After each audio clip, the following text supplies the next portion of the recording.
નમસ્કાર બાળ મિત્રો, ધોરણ 6 વિષય હિન્દી તેમાં તમને મેં ભાગ 1 સાદે પોથીમાં પ્રશ્ન નંબર 1 2 3 4 એ બોર્ડ પર લખાવીને સમજાયા હતા. આ છે સાદે પોથી છે એટલે ધ્યાન રાખજો. કવિતા છે બે, એક જગત એક લોક. એમાં સાદે પોથીમાં ભાગ આજે બીજો છે. તમે દરેક વિદ્યાર્થીઓ પહેલા પોતપોતાની સાદે પોથી કાઢે અને જોવે કે પ્રશ્ન નંબર 1 થી 4 મેં તમને બોર્ડ વર્કમાં લખીને સમજાયા હતા. તો હવે જોઈએ પ્રશ્ન નંબર 5 કે નિમ્નલિખિત પ્રશ્નો કે ઉત્તર लिखिए. તો પેજ નંબર છે 16. ધ્યાનથી દરેક વિદ્યાર્થીઓ પોતાની સાથે પુસ્તક કાઢે અને જોવે કે પ્રશ્ન નંબર 5 એ મોટા સવાલ જવાબ છે. તો મોટા સવાલ જવાબ કેટલા છે? કુલ 6 છે. તો 6 એ 6 મોટા સવાલ જવાબો મેં અહીંયા બોર્ડ પર લખ્યા છે. તે તમારે લખવાના છે અને મોઢે કરવાના છે. બરોબર. હવે પ્રશ્ન નંબર 5 છે એમાં પહેલો જ પ્રશ્ન છે कि हमारा जीवन एक सुख दुख की कहानी है, ऐसा कवि ने क्यों कहा है? तो આપણે ફરીથી પ્રશ્ન બીજી વાર બોલીએ કે हमारा जीवन एक सुख दुख की कहानी है, ऐसा कवि ने क्यों कहा है?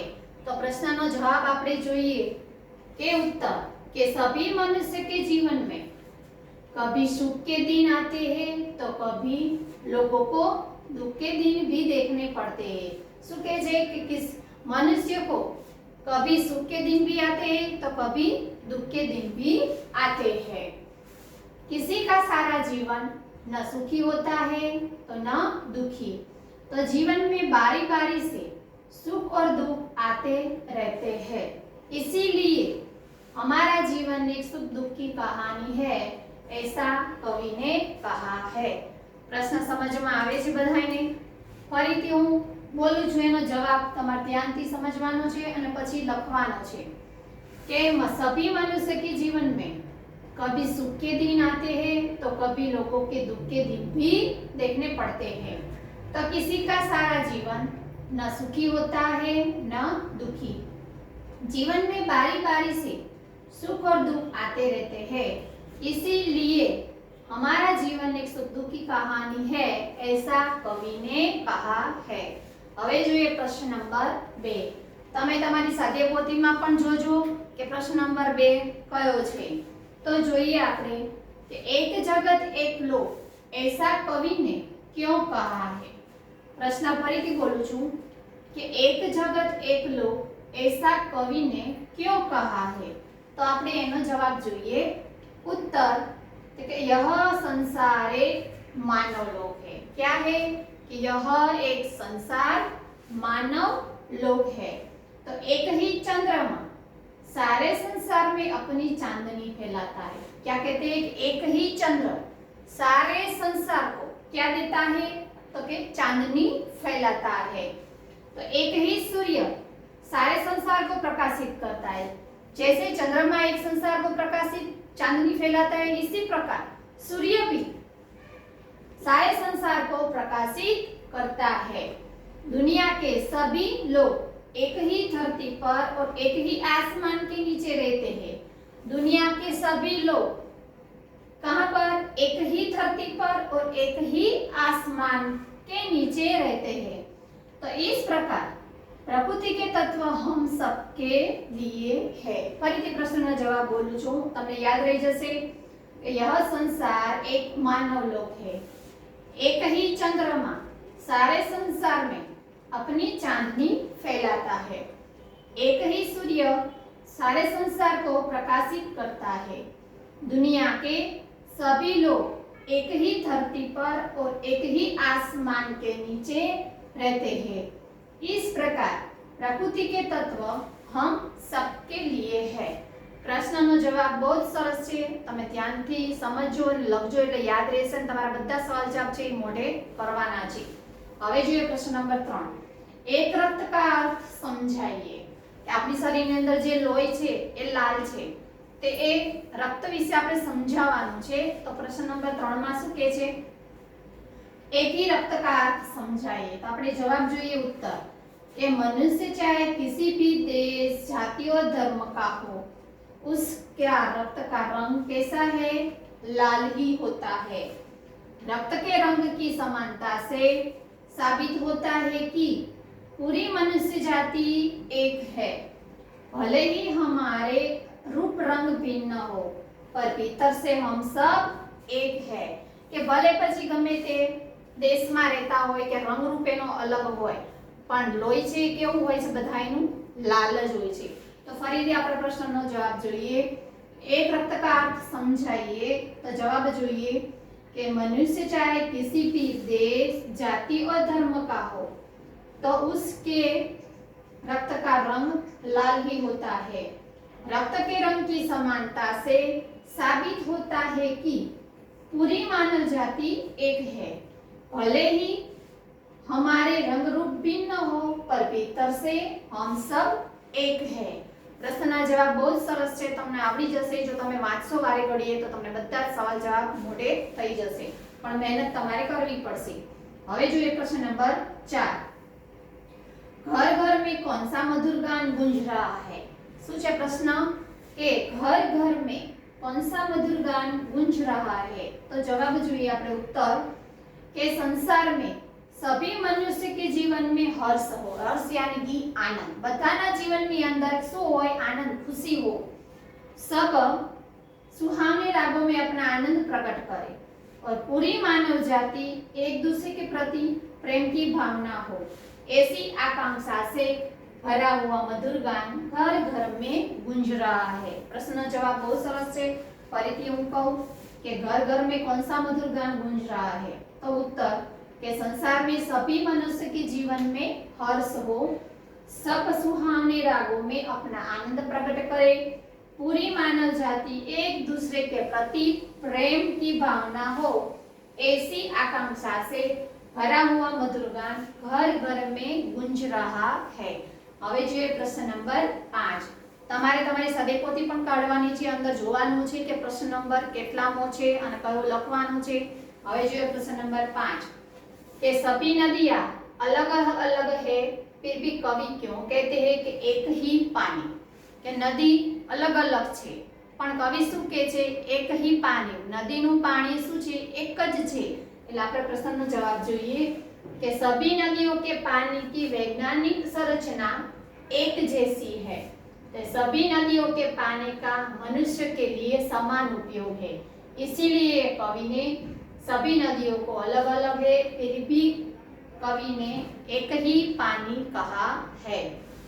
फरीथी प्रश्नનો જવાબ જોઈએ। પ્રશ્ન નાનો છે જવાબ એનો, પણ તમારે મોઢે કરવાનો રહેશે કે सभी नदियां अलग अलग है, फिर भी कवि क्यों कहते हैं कि एक ही पानी? जवाब सभी नदियों के पानी की वैज्ञानिक संरचना एक जैसी है।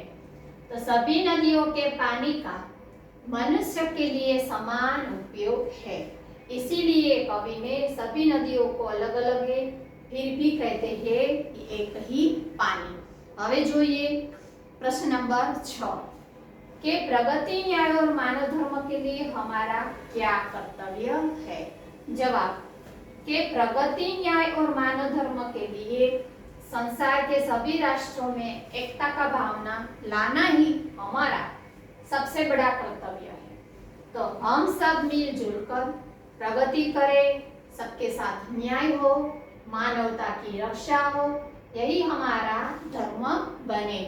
हम सब मिलजुल कर विश्व शांति के निशान झंडे को लहराइए और इस तरह अपनी एकता साबित करें। प्रश्नનો જવાબ बहुत સરસ છે। આ તમારે પણ મોઢે કરવાનો રહેશે। પ્રશ્ન 1 થી 6 બધા જ તમારા સવાલ જવાબ મોઢે કરવાના રહેશે। ફરીથી આપણે પ્રશ્ન જોઈએ। प्रगति, न्याय और मानव धर्म के लिए हमारा क्या कर्तव्य है? जवाब कि प्रगति, न्याय और मानव धर्म के लिए संसार के सभी राष्ट्रों में एकता का भाव लाना ही हमारा सबसे बड़ा कर्तव्य है। हम सब मिलकर प्रगति करें, सबके साथ न्याय हो, मानवता की रक्षा हो, यही हमारा धर्म बने। हम सब मिलजुल कर विश्व शांति के निशान झंडे को लहराएं और इस तरह अपनी एकता साबित करें।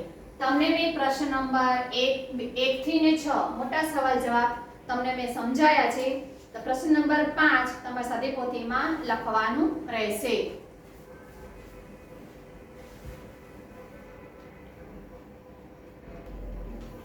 પ્રશ્ન નંબર 5 તમને મેં લખીને સમજાવી દીધો બોર્ડ પર. હવે જોઈએ પ્રશ્ન નંબર 6. આના નંબર છે 17. તેમાં સમય શબ્દ સારણી લખ્યું છે. તો શબ્દ સારણી એટલે કે કોઠા ઉપરથી જોઈને તમારે લખવાનું શોધવાનું છે. લખેલું તો છે જ કે મહાભારત છે, પારસી છે, અવેસ્તા છે, એ બધું તો લખેલું તો છે જ નીચે, પણ તમારે એક કોષ્ટકની અંદર રાઉન્ડ કરવાનું છે અને એ શબ્દ તમારે શોધવાના છે. અને ઉદાહરણ આપેલું છે કે બાઇબિલ. તો બાઇબિલ એટલે કે બાઇબિલ ધર્મ ગ્રંથ હે. એ રીતે 1 થી ને 11 શબ્દો છે એ તમારે એના વાક્યો સામે લખવાના છે તમારી જાતે. કેમ કે 5મા ધોરણમાં તમે આ બધું ભણી ચૂક્યા છો એટલે વાક્યો બનાવતા તો તમને આવડે જ કે જે મહાભારત છે તો મહાભારત છે અંદર શબ્દ આવવો જોઈએ. એવી રીતે તમારે પ્રશ્ન નંબર 6 છે એ તમારી જાતે લખવાનો છે. અને પ્રશ્ન નંબર 7 છે પાના નંબર 18. પ્રશ્ન નંબર 7 છે વિરુદ્ધાર્થી શબ્દો કી જોડે મિલાઈએ.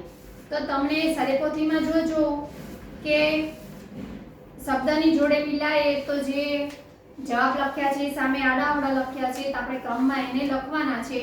તો એમાં પાસ છે તેનો જવાબ લખ્યો છે મેં દૂર, શુભ તો અશુભ, ચેતન તો જળ, જીવન તો મૃત્યુ, સ્વામી તો દાસ, પ્રકાશ તો અંધકાર.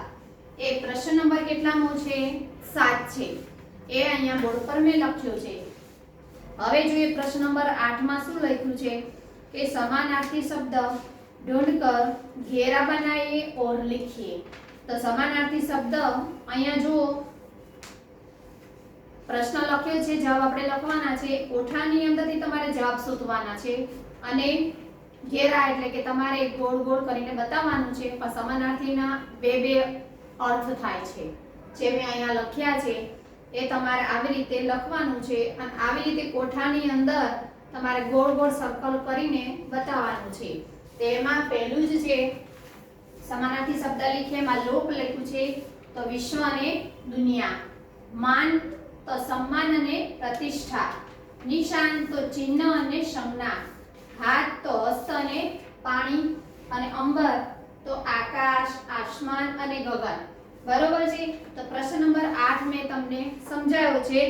પ્રશ્ન નંબર 8 તમે એની સૂચના વાંચો प्रश्न नंबर 9 ની કે प्रश्न नंबर 9 में 8 में दिए गए कोष्टक में से आपने जो समानार्थी शब्द ढूंढे हैं, आ जेटला समानार्थी आपणे બે થયા છે એ આપણે શોધી લીધા છે તો उनका वाक्यों में प्रयोग कीजिए. તે આ જે બધા છે એને આપણે વાક્યોમાં પ્રયોગ કરવાનો છે. પણ કેવી રીતે છે તમે ઉદાહરણ અંદર સાદીપોથીમાં આપેલું છે જોજો. પાણી છે તો સીતાને પાણી સે પાણી पिया. એવી રીતે આપણે વિશ્વનું બનાવવાનું છે અને દુનિયાનું બનાવવાનું છે. તો પહેલા લખ્યું છે સાદેપોથીમાં જો વિશ્વ લખ્યું છે તો વિશ્વ એટલે શું થાય છે કે સારા વિશ્વ એક है. અને દુનિયા છે તો દુનિયા में बहुत से देश है. એવી જ રીતે સન્માનના અને પ્રતિષ્ઠાના, ચિહ્ન અને સંજ્ઞાના એવી રીતે તમારે જાતે વાક્યો બનાવવાના છે પ્રશ્ન નંબર 9 માં. એવી જ રીતે પ્રશ્ન नंबर 10 जो તમે पाना नंबर 19 के नीचे दिए हुए चौरस में से उदाहरण के अनुसार संज्ञा शब्द बनाइए और उनका वाक्य में प्रयोग कीजिए. કે દરેક પ્રશ્ન જે પાછળના છે બધા કેવા છે વાક્ય પ્રયોગ જ કરવાના છે.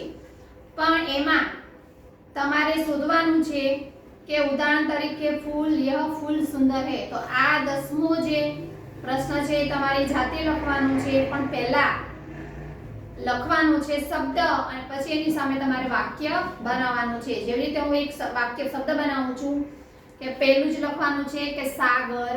સામે લીટીઓ બધી આપેલી છે તેમાં સાગર લખ્યું છે તો સાગરનું વાક્ય આપણે બનાવવાનું છે કે સાગર શોભા દર્શનીય है. એવી જ રીતે 5 ક્રમ તમને આપેલા છે એ 5 શબ્દો તમારે શોધવાના છે અને સામે તમારે વાક્ય તમારી સાથે લખવાના છે. અને પ્રશ્ન નંબર છે 11 કે प्रकृति के बारे में 5 वाक्य लिखिए. તો તમે કવિતા આખી સમજી લીધી છે, એમાંથી તમારે 5 વાક્ય શોધીને તમારી જાતે લખવાના છે. કેમ કે જે લખેલું છે બોર્ડમાં એ તો તમે લખવાના છો, પણ જે જાતે મહેનત કરવાની છે એ તમારે કરવાની રહેશે. અને પ્રવૃત્તિમાં પણ તમારે જોઈને તમારી જાતે કરવાનું છે. એટલે આજે તમને મેં કવિતા 2 એક જગત એક લોકમાં પ્રશ્ન 1 થી 5 તમને મેં બોર્ડ વર્ક કરી દીધું છે. એમાં તમારે જાતે લખવાનું છે પ્રશ્ન નંબર 6, પ્રશ્ન નંબર 9, પ્રશ્ન નંબર 10 અને પ્રશ્ન નંબર 11. એ તમારી જાતે લખવાનું છે.